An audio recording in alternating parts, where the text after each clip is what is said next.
naște în războaie, nu e drept să îndure frica de război.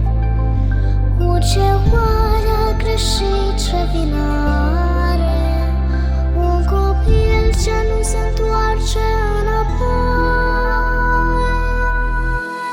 Când un copil dispare, plâng îngerii cu jale, nu se mai face mare copilul fragil.